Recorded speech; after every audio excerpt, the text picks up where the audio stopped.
안녕하세요. 다시금 만나 뵙게 되어서 반갑습니다.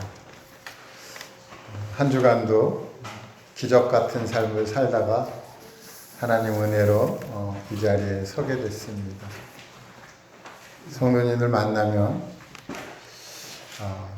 반갑고 또 기쁘고 또 함께 예배 드릴 수 있어서 정말 감사가 됩니다.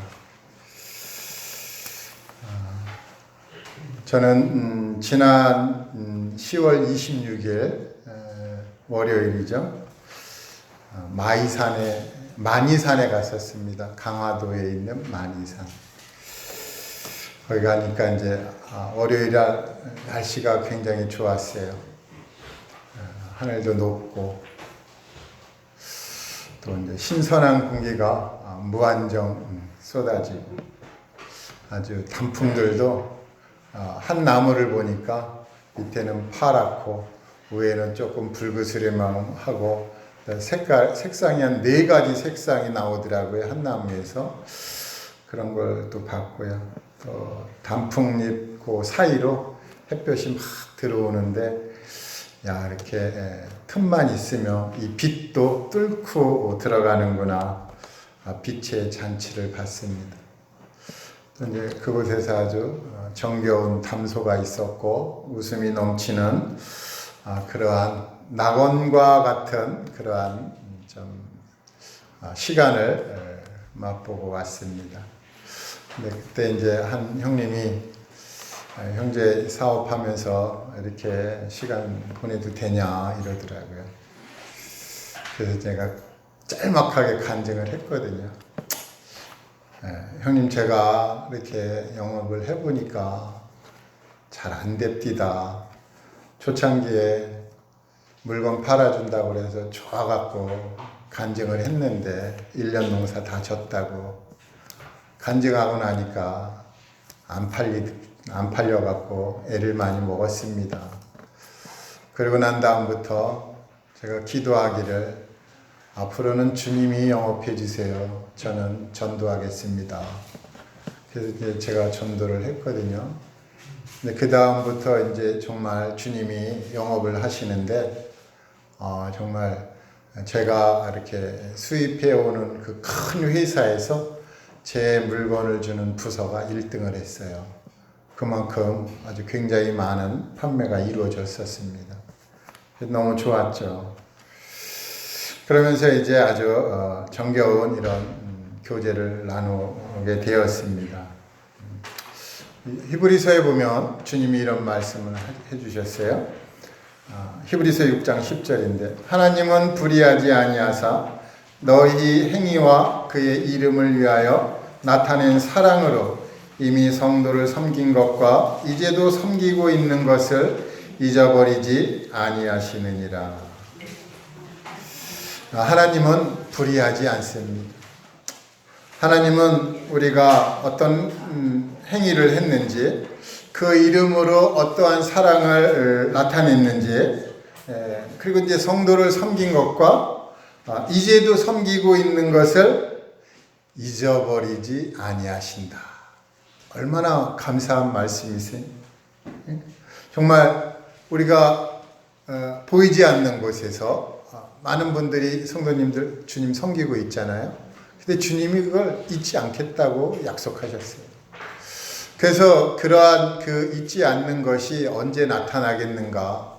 물론 이 세상에 살고 있을 때에도 주님이 잊지 않고 보응해 주시는데 어떻게 보응을 해 주시는가 봤더니 정말 정겨운 교제, 성도들과의 기쁨의 만남 이런 것들이잖아요. 정말 참 사심없는 교제 이런 것들을 통해서 주님이 우리에게 보응을 해주시고 있구나라고 생각을 해봤습니다. 성도님들도 주님을 잘 섬기고 있잖아요. 그러면은 기대해 보셔도 좋습니다. 또 주님은 말씀하신 바대로 잊지 않고 틀림없이 좋은 걸로 보응해 주실 것입니다. 그리고 이제 지난 10월 29일 목요일이죠. 월요일 날은 만이산에 갔고 목요일은 마이산에 갔습니다. 이제 마이산은 전주 밑에 있습니다. 진안이라는 곳에. 그곳에 이제 노방 전도팀들이 모여서 전도하는데 전화가 그 전에 이제 왔었어요. 전화가 왔는데 기타를 갖고 올 수 있으면 갖고 오라고 전화가 왔어요. 그래서 형님이 평소에 하시지 않던 이런 전화를 하시는구나. 제가 그렇게 생각을 하고 알겠습니다 했는데 며칠 있다가 생각하기를 강한 자에게서 단 것이 나온다고 삼손이 그랬는데 내 몸이 이렇게 불편한데 제가 지금 이 오른쪽 어깨가 지금 많이 좋아졌어요. 한 2개월, 3개월 정도 됐는데 성도님들한테 이제 말 안 하고 이제 지내왔어요. 그러면서 팔이 너무 아파갖고 잘 수가 없겠더라고요. 가면은 민폐를 너무 끼칠 것 같아서 이제 이 말씀이 뚝 떠오르니까 강한 자에게서 단 것이 나오는데 이렇게 약한 몸을 갖고 가서 뭘 교제를 하고 무슨 위로를 하고 할까? 그래서 못 가겠다. 이제 이런 생각이 들고 이제 안 가는 쪽으로 막 이제 몰아붙였어요. 그래서 딱 몰아붙이고 있는데 한 말씀이 더 떠오르는 거예요. 이제 마태복음에 보면 이런 말씀이 있는데 마태복음 21장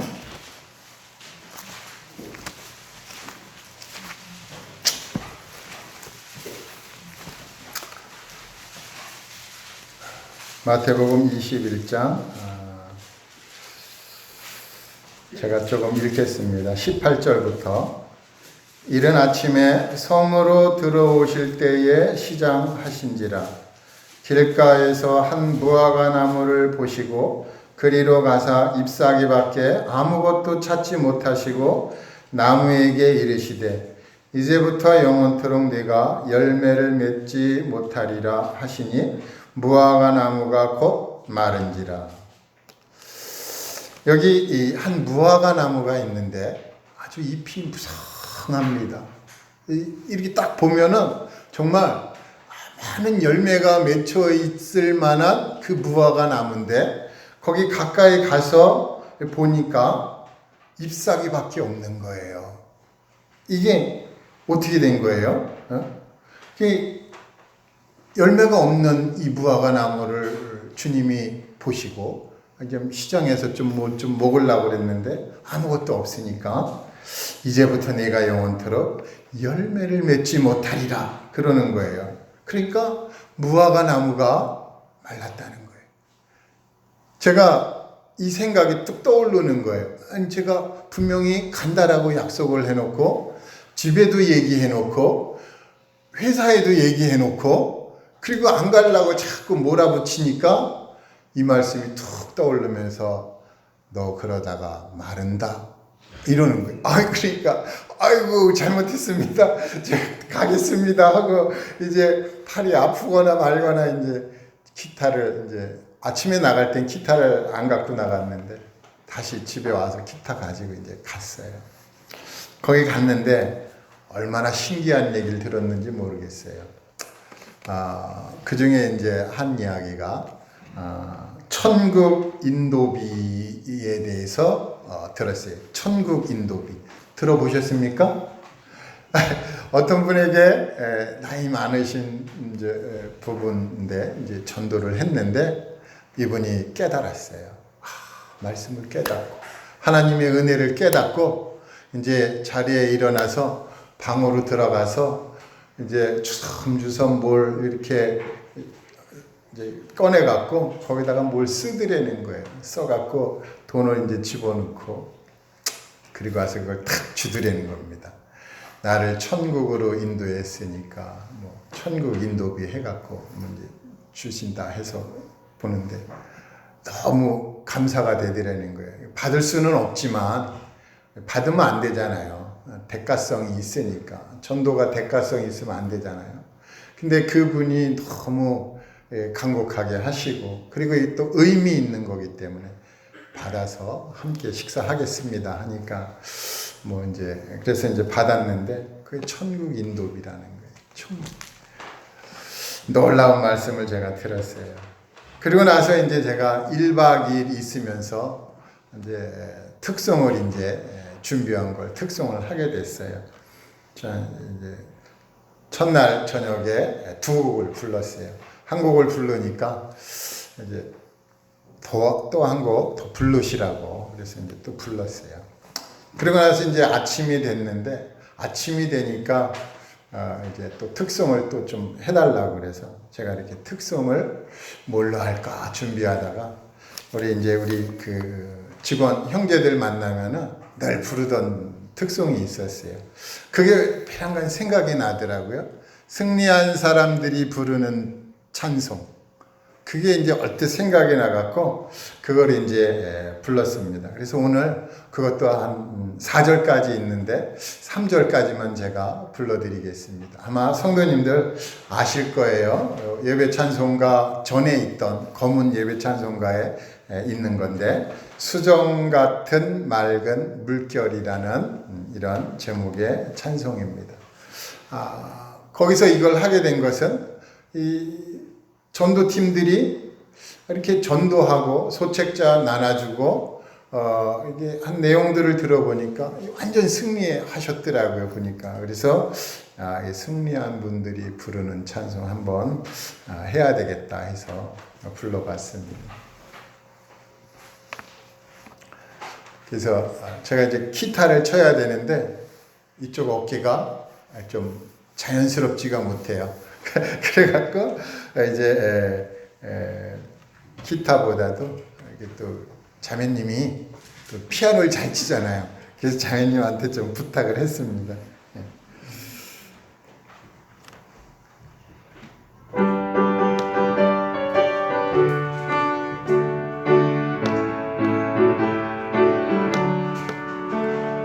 수정 같은 맑은 물결 보좌에서 흐르고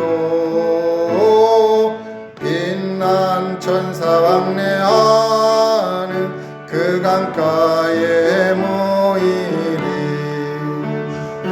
우리 함께 모이리라 그 아름다운 수정 강가에 모든 성도 다 함께 모여 우리 주를 찬양하리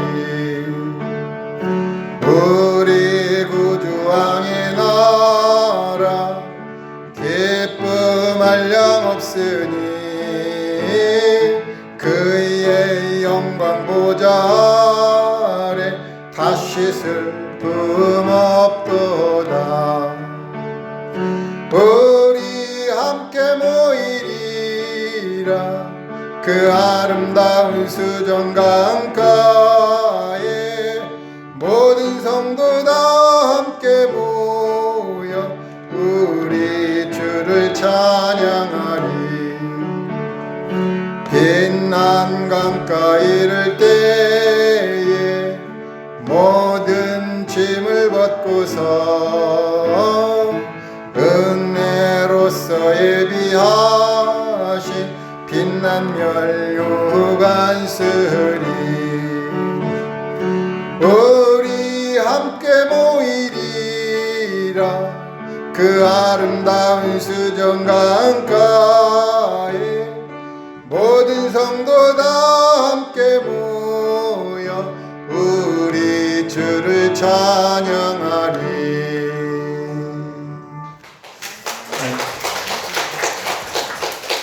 이 찬송을 딱 불렀는데 또 다른 걸 또 부르려 되잖아요. 그래서 제가 이제 아시는 곡 이제 부르고 2절까지만 부르고 마쳤는데요. 정말 그곳에 가서 뜻하지 않게 이렇게 찬송도 부르고 그랬습니다. 근데 돌아오는 길에 아주 참 하나님의 또 돌보심을 경험했는데, 그날 이제 1박 하는 날 제가 이제 팔이 아프다고 그랬잖아요. 어깨가 정말 제 생각에는 한잠을 못 잤어요. 자리가 바뀌었고 팔도 아프고 이래서 이리뒤척 저리뒤척 하다가 깼는데, 그리고 나서 은연중에 집에 어떻게 가지? 이 생각이 이제 들긴 들었어요. 그러거나 이제 어쨌든 집에 와야 되는데, 그래서 이제 운전을 하고 가는데, 또 이제 회사에 3시까지 가야 돼요. 회사에도 3시면 또 기도 집회를 하거든요. 그래서 열심히 불이 나게 이제 운전을 하는데, 졸려갖고, 한바탕면 어떻게 해요? 가이드 레일 이렇게 들이받을 뻔 했는데, 주님이 넌 아직 안 돼 하면서 이렇게 싹 돌려주시더라고요.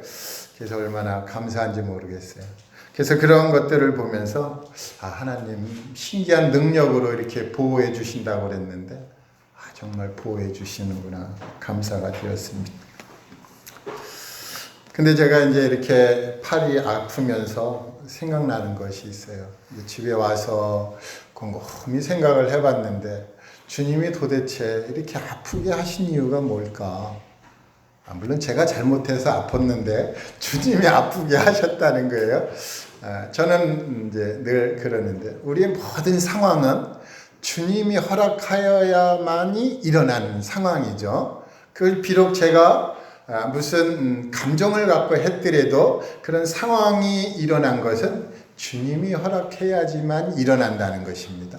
그래서 이런 아픔을 주신 이유도 무슨 교훈을 주시려고 하는 것 같은데, 주님 무슨 교훈을 주시려고 이렇게 오랫동안 아프게 하십니까?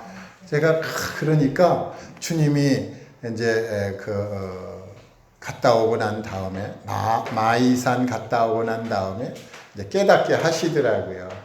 네가 아픈 이유가 있다. 네가 아픈데 온몸이 다 아픈 게 아니지 않느냐. 부분적으로 아프지 않느냐. 교회를 생각해봐라. 교회도 모두가 다 건강하면 좋은데, 건강한 분이 있는가 하면 약한 분도 있고 병든 자도 있고 강한 자도 있고 그러는데, 또가 그렇게 아프니까 어떤 생각을 갖고 있느냐, 기도하지 않느냐, 교회를 위해서 좀 더 기도를 해라, 이런 마음을 주시더라고요. 그러면서 교회를 생각하고 또 가정도 생각해 봤어요. 가정에서도 또 그러한 게 있더라는 거예요. 그래서 주님이 이렇게 몸을 아프게 하신 게 기도하라고 그랬나 보다. 그래서 제가 주님 제가 기도하겠습니다 하고 이제 깨닫게 됐습니다. 오늘 교재 내용은 제목이 나 같은 자도 사랑을 논하다니 라는 제목입니다. 제목이 좀 특이하죠. 나 같은 자도 사랑을 논하다니. 제가 어떤 자입니까? 제가 침례 받기 전까지 제가 아주 굉장히 오랜 시간이 걸렸어요. 침례 상담 처음에 한 데는 군대 가기 전에 상담을 했는데, 침례는 그거로부터 약 한 20년 정도가 돼서 침례를 받았어요. 그러니까 그 안에 어떤 생활을, 어떤 삶을 살았겠어요. 예? 그게 제가 이제 젊어서 할 거 다 해봤죠. 다는 좀 안 해본 것 같아요. 웬만큼은 해봤는데, 근데 제가 놀란 게 있어요. 어느 날부터 제가 술을 먹고 집에를 오잖아요. 그러면은 술 먹고 이제 집에 올 때 지하철 타고 다녔는데, 지하철 내리면은 손 탁 주머니에 손 넣고 찬송을 부르면서 다니더라는 거예요. 저도 너무 놀랐어요. 무슨 찬송을 불렀느냐? 은혜가 풍성한 하나님, 믿는 자 한 사람 한 사람, 어제나 오늘도 언제든지 변찮고 보호해 주시네. 제가 이 찬송을 부르고 다니는 거예요. 근데 술만 먹으면 부르는 거예요. 근데 이제 생각하기를 하나님이 들으시고 야 이제 술 좀 먹지 말고 좀 불러봐라. 이제 좀 그만 불러. 왜 맨날 술만 먹으면 너 부르냐. 이러신 것 같아요 제가. 그래갖고 이제 구원받고 이제 그랬는데 제가 이렇게 구원받기 전에 너무 잘못된 삶을 살았어요. 그래서 제가 사랑을 논하는 이야기를 한다면은 구원받기 전, 거듭나기 전에 저를 알던 사람이 오늘 이런 말씀을 드리면 야, 너도 사랑을 말할 수 있냐? 이런 이제 자신이 없어요. 그분들을 저를 본다면. 제가 어떤 삶을 살았는지 성도님들은 잘 모르시잖아요. 우리 거듭나고 만났으니까 거듭나기 이전의 삶은 우리 다 모릅니다. 그래서 제가 이렇게 사랑에 대해서 얘기한다고 생각해 보니까 너무 두렵고 떨리더라라는 마음을 갖게 됐습니다. 성도님들은 어떠세요? 사랑을 논할 만한 충분한 자격이 있으신가요? 저는 없어요. 그렇지만 주님이 은혜를 주셨다면 제가 은혜로 교제할 수 있게 되었습니다. 참 감사가 되는데요. 왜 이렇게 사랑을 교제해야 되는지는 쭉 생각을 해봤어요. 왜 사랑을 교제해야 되는가 봤더니 우리 교회에서 이 강단에서 2번씩이나 사랑에 대해서 이야기가 나왔어요. 다 아시죠? 첫 번째는 10월 11일 날 계시록을 통해서 이제 처음 사랑에 대해서 말씀을 들었습니다. 그래서 제가 한번 다시 읽어보면서 또 교제를 나누도록 하겠습니다. 계시록, 요한계시록 2장 1절에서 4절까지 제가 읽겠습니다. 에베소 교회의 사자에게 편지하라. 오른손에 있는 7뼈를 붙잡고 7 금 촛대 사이를 거니시는 이가 이르시되 내가 네 행위와 수고와 네 인내를 알고 또 악한 자들을 용납하지 아니한 것과 자칭 사도라 하되 아닌 자들을 시험하여 그의 거짓된 것을 내가 드러낸 것과 내가 참고 내 이름을 위하여 견디고 게으르지 아니한 것을 아노라. 그러나 너를 책망할 것이 있나니 너의 처음 사랑을 버렸느니라. 훌륭한 일을 참 많이 했는데 보니까 처음 사랑이 없다는 거예요. 처음 사랑이 어디로 갔을까요? 일하다 보니까 잊어버렸어요. 아마 일 속에 빠져들어갔는지 아니면은 아예 그냥 생각도 안 하고 한 건지 모르겠지만 여기 책망할 것이 있는데 처음 사랑을 버렸다 그럽니다. 처음 사랑이 뭐죠? 그래서 제가 이 처음 사랑이 뭔가를 어디에서 깨달았느냐면요. 거기 그 마이산 진안에 갔을 때 처음 사랑이 이거구나 라는 걸 깨달았어요. 왜냐하면 거기서 그 말씀을 하고 있더라고요. 그래서 제가 귀를 기울이고 그걸 잘 들어봤습니다. 처음 사랑이 이거였구나. 물론 성경에는 처음 사랑이라고 하는 표현은 없지만 저는 그냥 생각하기를 주님이 이 세상에 오셔서 처음 하셨던 일, 그게 뭐냐 이거죠. 그게 어떤 마음을 갖고 일하셨느냐, 그거를 이제 보게 됐는데 그 내용이 이제 성경 속에 있더라는 것입니다. 그런데 이게 우리가 사랑에 대해서 우리가 이야기할 때 사랑하고 좋아하는 것하고는 차이가 있습니다. 다 아시죠? 사랑과 좋아함의 차이. 좋아하는 것은 대상이 바뀝니다. 대상이 바뀌어요. 우리가 외국에 나가면은요, 한국 사람 만나면 좋아가고, 근데 고국에 딱 돌아오잖아요. 언제 만났냐는 듯이 나는 모르세 그럽니다. 예? 그 외국에서 만나면 좋은 거죠. 근데 이 사랑은 변하지가 않아요. 하나님의 사랑은 변하지가 않습니다. 이 하나님의 사랑은 변함이 없는데 그 원하는 바를 반드시 이룹니다. 그 하나님의 사랑이에요. 그래서 하나님이 사랑의 하나님은 사랑이 풍성하신 분이 아닙니다. 하나님은 사랑의 하나님이에요. 수식어를 붙일 필요가 없는 분이에요. 원래 그 자체가 사랑이기 때문에. 그 사랑의 하나님이 우리를 죄인들을 사랑하셔서 아들을 보내십니다. 그 사랑은 주는 것이죠. 주는 것이에요. 아낌없이 주는 거예요. 그래서 아들을 보내주시는데 아들이 이 어떤 아들이에요? 독생자잖아요. 외아들이 아닙니다. 우리 외아들과 독생자는 차이가 있습니다. 어떤 차이가 있죠?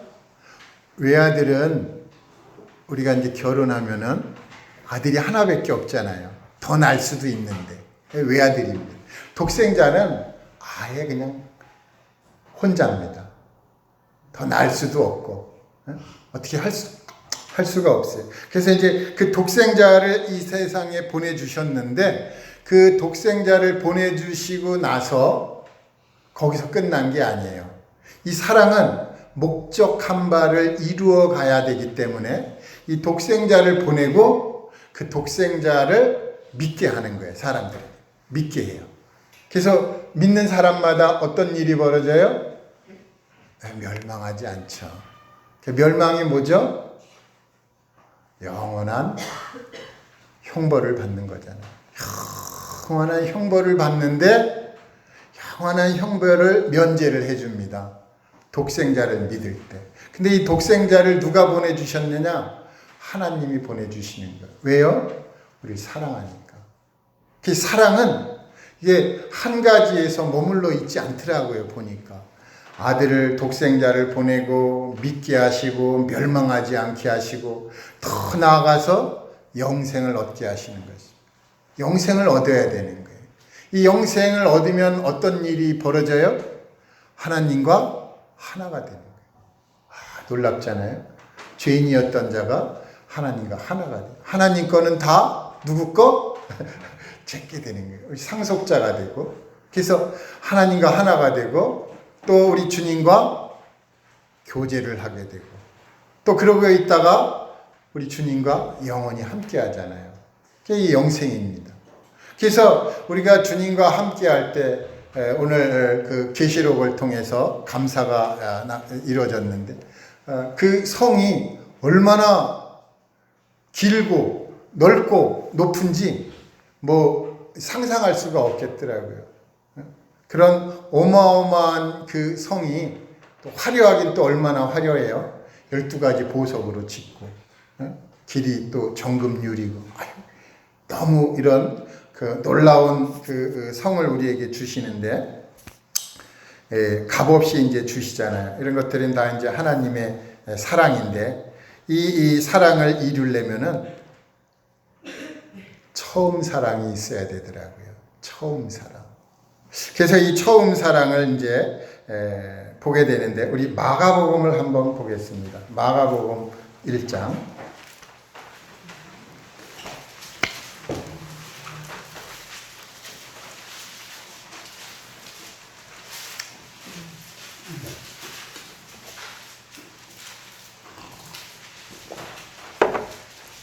마가복음 1장 41절. 예수께서 불쌍히 여기사 손을 내밀어 그에게 대시며 이르시되 내가 원하노니 깨끗함을 받으라 하시니 그 나병이 그 사람에게서 떠나가고 깨끗하여진지라. 한 나병 환자가 그냥 잘못하다가 돌에 맞아 죽을 수도 있고 목숨을 내놔야 되는데 예수님 앞에 왔다는 것입니다. 그래서 꿇어 엎드려 간구했어요. 그러니까 예수님이 불쌍히 여겼다는 겁니다. 불쌍히 여겼어요.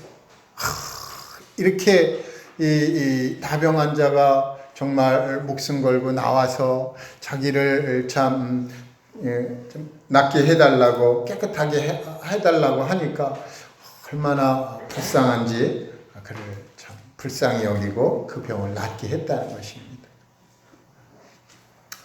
우리 여기서 조금만 더 뒤로 넘기겠습니다. 마가복음 6장을 가보겠습니다. 지금 처음 사랑이 뭔지 찾아가 보는 거예요. 마가복음 6장 34절 보겠습니다. 34절 예수께서 나오사 큰 무리를 보시고 그 목자 없는 양 같음으로 인하여 불쌍히 여기사 이에 여러 가지로 가르치시더라.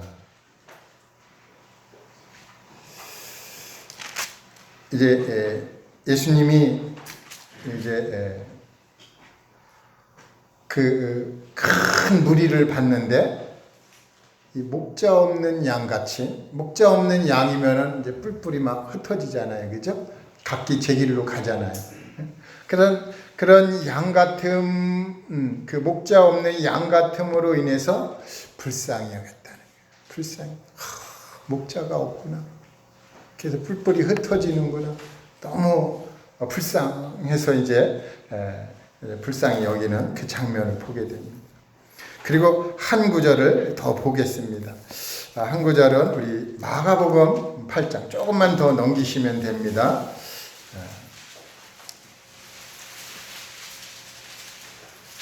마가복음 8장 또 1절부터 제가 읽겠습니다. 그 무렵에 또 큰 무리가 있어 먹을 것이 없는지라 예수께서 제자들을 불러 이르시되 내가 무리를 불쌍히 여기노라. 그들이 나와 함께 있은지 이미 사흘이 지났으나 먹을 것이 없도다.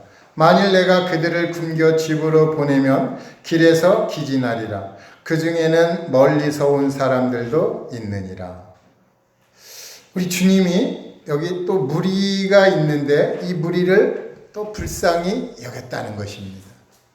불쌍히 여겼어요.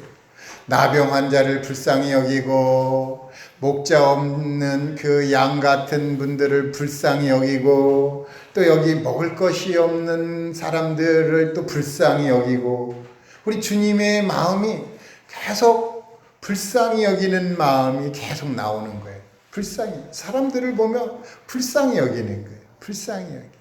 하나님은 죄인들을 불쌍히 여겨서 독생자를 보냈고 독생자는 이 세상에 와서 더 병든 자를 불쌍히 여기고 목자 없는 분들을 불쌍히 여기고 또 배고픈 자들을 불쌍히 여기고 불쌍히 여기는 거예요. 주님이 이 땅에 오셔서 보여준 게 무엇이죠? 불쌍히 여기는 거예요. 여기 계시록의 에베소에 나오는 이 처음 사랑을 버렸다고 그랬어요. 처음 사랑. 주님이 가졌던 이 불쌍히 여기는 마음이 없지 않았을까? 처음 사랑을 버렸어요. 일은 많이 하는데 사람들을 불쌍히 여기질 않는 거예요. 불쌍하잖아요. 구원 못 받았어요. 불쌍하잖아요. 어떻게 해서든지 예수 믿으라고 한마디는 해야 되잖아요. 한마디 말도 안 하고 죽어가는 거 보고서도 눈만 멀뚱 뜨고 있어요. 어떻게 하면은 예수 믿으라고 말할 수 있을까? 어떻게 하면 교회 한번 와서 복음 한번 들어보시지 않겠습니까? 그것도 어려우면 제가 전도자를 데리고 오겠습니다. 말할 수도 있잖아요. 근데 불쌍히 여기는 마음이 없는 거예요. 일은 많이 하는데 주변에 수많은 사람들이 죽어가는데 그래서 하나님은 독생자까지 보냈는데 우리는 옆에 있는 분한테 말도 안 해요. 말도. 제가 그렇게 변해가고 있더라고요. 저도 아파트형 공장에서 일하고 있는데 주변에 얼마나 많은 사람들이 있어요. 처음에는 그냥 식당 문 앞에 가갖고 그냥 전도지 나눠주고 싶고 막 이래야 되겠다는 마음인데 지금은 그런 마음이 없어져요. 왜 그런지 모르겠어요. 점점 제 마음이 굳어져 가고 있습니다. 왜 이런 마음이 생겼을까? 왜 굳어져 가고 있을까? 근데 그 해답이 나오고 있어요. 왜 굳어져 가는지. 여기 처음 사랑을 버린 이 에베소 교회에 하나님이 책망했다고 그랬습니다. 그래서 이 처음 사랑을 버리면 안 되는구나. 불쌍히 여기는 마음을 우리가 버리면은 안 되는구나 라는 것을 알게 되었습니다. 우리 주님은 처음 오셔서 복음서에 많이 나타났는데 사람을 불쌍히 여겼다는 거예요. 그래서 사랑은 불쌍히 여기는 거구나. 우리가 불쌍히 여길 수 있어요. 우리가 밖에 나가면 수많은 사람들, 다 전도는 못하더라도 우리에게 맡겨진 구역이 있잖아요. 어딥니까? 우리가 안산 동부에 세워졌으면 안산 동쪽에 있는 사람들은 우리에게 맡겨졌잖아요. 그래서 제 마음 같아서는 그냥 전도 수련회 팀, 전도 잘하는 분들 모셔와서 이 안산 동부 지역에 전도 책자, 전도지 다 나눠주고 싶어요. 왜요? 그래야 우리 마음에 꺼리낌이 없잖아요. 우리 주님 앞에 갔을 때, 안산 75만 명이고 동부에만 30만 명이 되는데 우리 어떻게 했냐? 뭐라 그래요? 죄송합니다. 이럴 수는 없잖아요. 그러니까 우리에게 기회를 주고 있잖아요. 오늘 빌립보서 읽었는데 하나님은 어떤 하나님이냐 하면요, 보니까 만물을 자기에게 복종하게 하실 수 있다라고 되어 있더라고요. 우리 주님이 그냥 만물 너희 복종해 그러면 복종해야 되는 거예요. 그렇게 하실 수 있는데 그렇게 안 하고 그 복종할 수 있게끔 우리들을 사용하는 거예요. 자녀들을 사용해서 너네들이 한번 해봐. 응? 한번 해봐. 내가 기회 줄게. 우리가 기회를 얻었잖아요. 하나님의 사랑으로 우리가 기회를 얻어갖고 하나님이 하시는 일을 이제 우리가 하는데 얼마나 영광스러운 일입니까? 우리가 그걸 할 수가 있어요. 그래서 그것을 할 수가 있는데 불쌍히 여기는 마음이 있어야 된다는 거예요. 근데 이 불쌍히 여기는 마음을 또 어디서 이걸 얻을 수 있을까요? 계속해서 이제 말씀을 교제해 보면서 알아가 보도록 하겠습니다. 그리고 나서 이제 두 번째로 우리 사랑에 대해서 들었는데 10월 18일 지난주에 들었잖아요. 그죠? 한서경제 오셔갖고 빌립보서 말씀을 전하면서 또 형제가 또 이렇게 저와 비슷한 걸 또 묵상했구나 감사가 됐는데 우리 빌립보서 다시 한번 보도록 하겠습니다. 빌립보서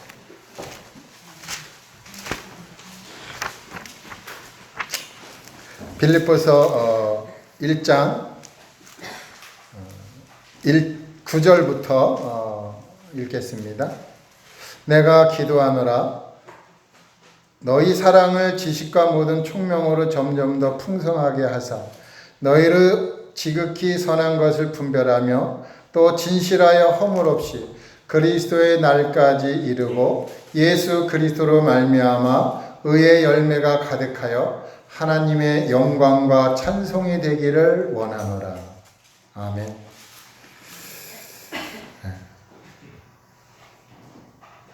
이 말씀을 보면 너희 사랑을 지식과 모든 총명으로 점점 더 풍성하게 하라 그럽니다. 우리가 이제 처음에는 처음 사랑이 뭔지 알았잖아요. 불쌍히 여기는 마음이라고 이제 사랑은 불쌍히 여기는 마음이라고 교제해서 이제 그런데 사랑이 또 점점 확장되어져 가야 된다. 확대되어야 되고 또 풍성해져야 된다는 것입니다. 전도하는 거에서만 끝나면 안 된다는 것입니다. 전도에서 끝나는 게 아니라 이제 전도에서 이제 교회로 이제 성도들이 모여들잖아요. 모여들면은 그 가졌던 그 불쌍히 여기는 그 마음, 그 사랑이 이 안에서 점점 더 확대되어 가야 된다는 것입니다. 그래서 풍성해져야죠. 하나님 풍성한 분이시잖아요. 그 우리 자녀들도 풍성하기를 원하는데 무엇이 풍성하기를 원해요? 사랑이 풍성해야죠. 불쌍히 여기는 마음. 이게 점점 풍성해져야 돼요. 점점 풍성해져. 그래서 이제 구원받지 못한 분들만 이제 불쌍히 여기는 게 아니라 교회 안에서 힘들어하는 분들, 또 연약한 분들, 또 병들은 분들, 또 힘없는 분들. 근데 이제 좀 쉬고 있는 분들은 아닙니다. 쉬고 있는 분들은 더 이제 더 전진하기 위해서 쉬고 있는 거니까 좀 다르지만 이제 점점 더 풍성해져야 된다는 거예요. 그래서 이제 이 사랑이 점점 더 풍성해지면은 이제 또 어떤 일이 벌어져요? 그럼 이제 지극히 선한 것을 또 이제 분별하게 되죠. 자꾸 해봤더니 이건 아니구나. 이건 기구나. 이거는 선한 거구나. 이건 좀 아닌데? 이런 게 자꾸 하다 보면 알게 되겠죠. 이제 몸으로 습득하게 되겠죠. 그래서 처음에는 모르고 막 했지만, 세월이 지나고 경험을 하다 보니까, 이거는 선한 거구나. 해야 되겠다. 하는 것이죠. 또, 진실하여 허물 없이 그리스도의 날까지 이르고, 사랑이 풍성하면은 이제 지극히 선한 것을 분별하고 또 이제 진실하여 허물 없이 그리스도의 날까지 이르게 되고 진실해야 되잖아요. 저는 여기에 퀘스천을 딱 그립니다. 진실해야 된다. 저한테 하는 이야기인데요. 정말 진실한가? 진실한가? 제가 구원받고 나니까 성도님들이 전부 다 훌륭해 보였는데 훌륭해 보여서 따라갔더니 이게 뭡니까? 낭떠러지를 뚝 떨어져 버렸어요. 진실한 줄 알았더니 그 낭떠러지 탁 떨어지고 나니까 주님 감사합니다. 저를 또 낭떠러지 밑에서 살게 하는군요. 제가 또 감사했어요. 감사하고 또 사는 거예요. 그러다 보니까 또 다른 또 형제를 만났는데 말 잘했는데 끝에 가 보니까 비판하고 정죄하고 욕하고 진실해야 되잖아요. 정말 주님 만났을 때 양심의 꺼리낌이 있으면 안 되잖아요. 전도하고 섬겼는데 양심의 꺼리낌이 있어. 안 되잖아요. 그래서 우리가 구원받고 이제 주님을 알아가는 게 뭡니까? 주님이 그러셨잖아요. 주님은 진실하게 거짓이 없고 정말 참 그러셨는데 우리가 그 주님을 본받아서 그리스도의 날까지 이제 이르러야 되는데 그렇게 하시리라 믿습니다. 그리고 이제 예수 그리스도로 말미암아 의의 열매가 가득하여 그랬습니다. 의의 열매가 가득해. 우리가 의가 뭔지 알잖아요. 의가 뭐죠? 의는 예수님을 믿는 거예요. 의는 예수님의 말씀을 믿는 겁니다. 그래서 그 말씀을 믿는 분들, 예수님을 마음에 모신 분들이 하는 일들, 행동들, 이 의로운 열매잖아요. 이런 열매들, 의로운 열매가 가득해야 되잖아요. 교회에도 가득해야 되고, 가정에도 가득해야 되고, 직장에 가서도 가득해야 되고, 만나는 사람마다 가득해야 되는데, 근자에는 제가 형편없는 삶을 살았어요. 너무 죄송하고. 몸이 자꾸 아프고, 또 이렇게 안 좋은 일이 막 생겨나고 그러니까, 이 의로운 열매가 잘 안 나타나더라고요. 근데 왜 이렇게 안 나타날까? 거기에 다 이유가 있었다는 것이죠. 그리고 이제 하나님의 영광과 찬송이 되기를 원한다고 그랬는데 하나님의 영광과 찬송이 되려면 어떻게 해야 돼요? 성장해야죠. 계속 성장해야 됩니다. 우리가 하나님의 사랑으로 구원받아서 이제 성장해야죠. 성장하면서 하나님의 영광이 되고 하나님의 찬송이 되는 것이 이 사랑의 목표였겠구나. 사랑은 목적이 있고 특징도 있고 목표가 있고, 그런데 우리가 어떤 자가 되어야 된다고요? 하나님의 영광이 되고 하나님의 찬송이 되는 것입니다. 어떻게 해서요? 불쌍히 여기는 마음, 사랑을 갖고 또 사랑이 점점 풍성해져 갖고 그렇게 영광이 되고 찬송이 되는 것입니다.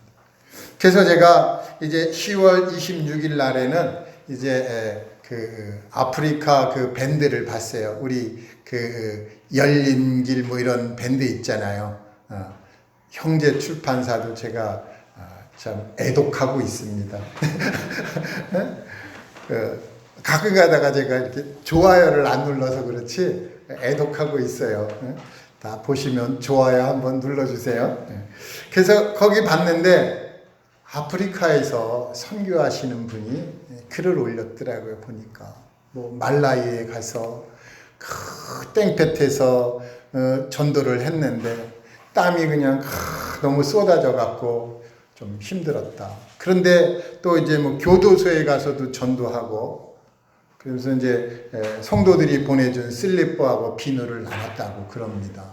근데 또 선교사님 이렇게 사진 찍은 거 보니까 좀 불편한 또 이렇게 그런 거예요.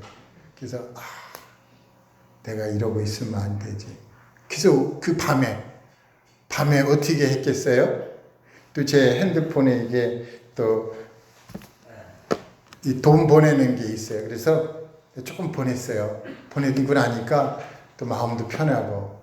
그래서 왜 이렇게 참 이런 것들이 일어났을까 생각해 보니까 사랑이 점점 풍성해져야 된다고 그랬잖아요.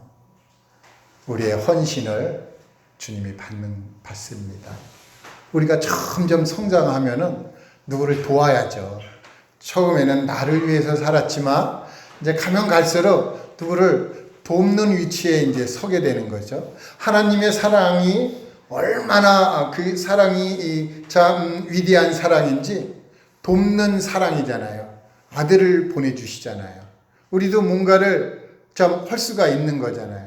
그래서 그 밤에 이제 그 밴드를 보면서 사랑을 나누게 돼 갖고 너무 감사가 됐습니다. 그런데 이러한 사랑은 어디서 나오는 걸까요? 정말 이 사랑이 출처가 있더라는 것입니다. 우리 다 함께 디모데전서를 보겠습니다. 디모데전서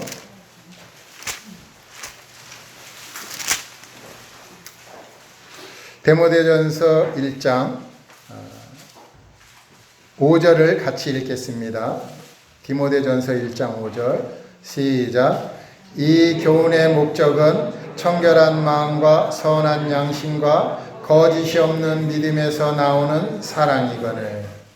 이 사랑이 나오는 데가 있어요. 그게 어디서 나오는가 봤더니 청결한 마음과 선한 양심과 거짓이 없는 믿음에서 나온다는 것입니다. 그래서 이 사랑이 나오게 하기 위해서 하나님이 우리에게 주시는 것이 있어요.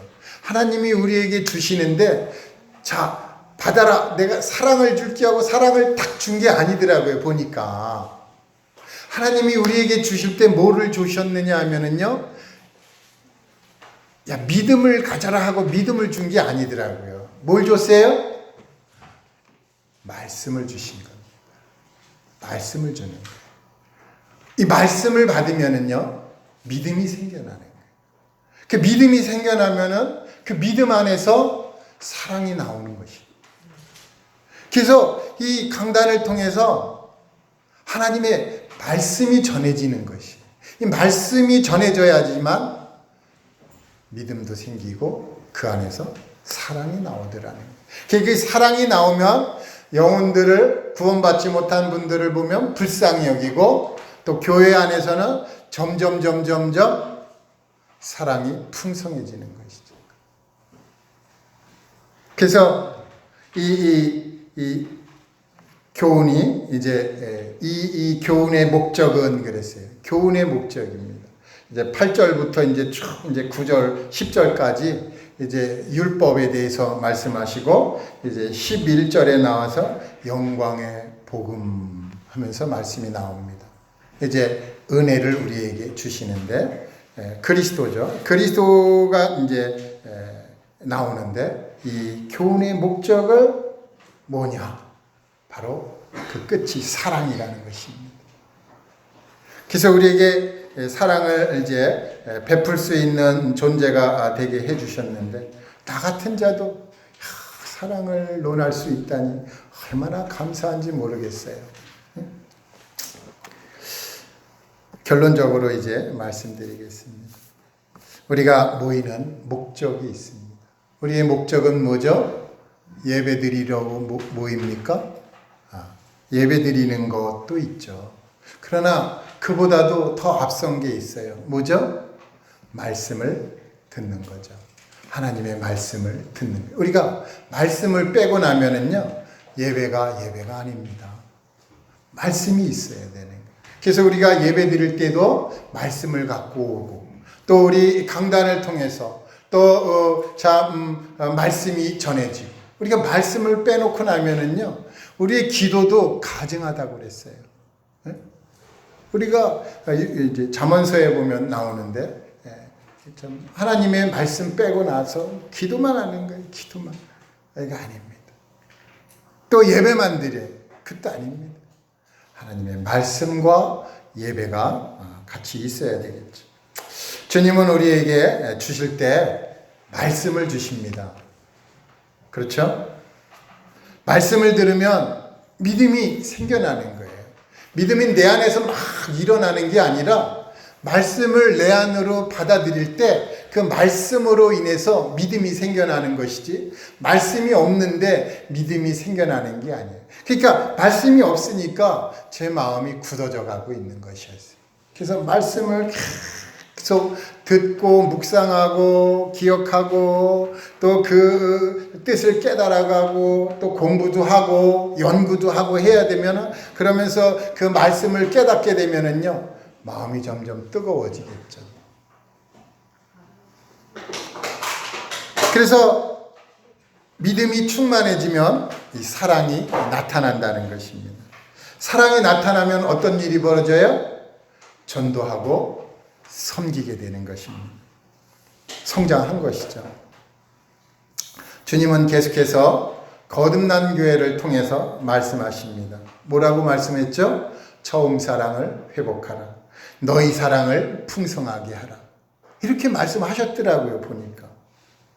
전쟁의 승패는 잘 싸우는 것도 있지만 명령에 복종해야 되는 것이 있습니다. 이 순종이 아닙니다. 복종해야 되는 것이죠. 제가 이 시간 마지막으로 조선을 지킨 한 사람을 소개하겠습니다. 조선을 지킨 사람이에요.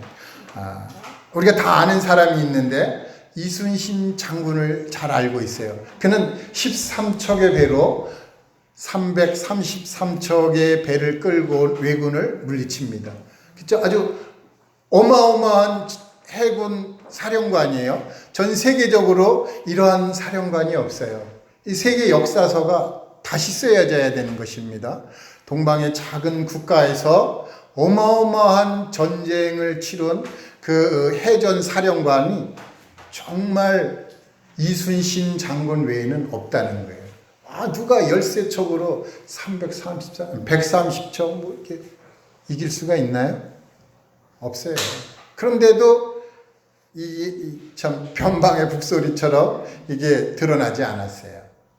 근데 드러나지 않더라도 우리는 다 알고 있죠. 이순신 장군이 잘 싸워서 우리가 지금 이곳에 있습니다.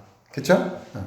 물론 그 뒤에는 우리 주님이 계셨죠. 그런데 이순신 장군이 잘 싸우기도 싸웠지만 이순신 장군보다도 더 위대한 분이 숨어 있어요.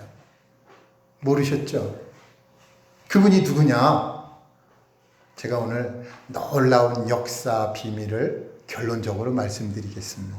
그분이 누구냐면 이순신 장군이 죽기 전에 이런 말을 했어요. 나의 죽음을 알리지 말라. 그 소리를 들은 군사가 있습니다. 군사가 아이고 어떻게 안 알립니까? 지금 장군님이 죽어가는데 다 알려야죠 하고 만약에 그 명령을 순종하지 않고 복종하지 않고 알렸으면 전쟁은 지는 겁니다. 군사들의 사기가 떨어져 갖고 지는 것이. 그런데 그 군사가 장군이 알리지 말라는 그 명령을 받고 어떻게 해서든지 그 명령에 복종해서 끝까지 알리지 않았어요. 그래갖고 승리를 했습니다. 이 한 군사의 이 행동으로 전쟁에서 승리했다는 것입니다. 임진왜란은 그렇게 해서 승리가 된 것입니다. 놀랍지 않았습니까? 전 이거 생각하면 너무 놀랍더라고요. 우리가 그 한 군사 아니겠어요? 한 사람의 군사입니다. 마지막이라고 그랬으니까 요한일서 다 같이 읽고 마치겠습니다. 요한일서 4장.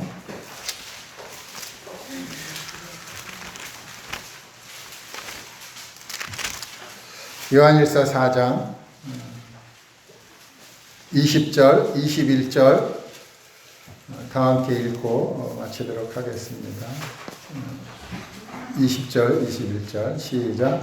누구든지 하나님을 사랑하노라 하고 그 형제를 미워하며 이는 거짓말하는 자니 보는 바 그 형제를 사랑하지 아니하는 자는 보지 못하는 바 하나님을 사랑할 수 없느니라.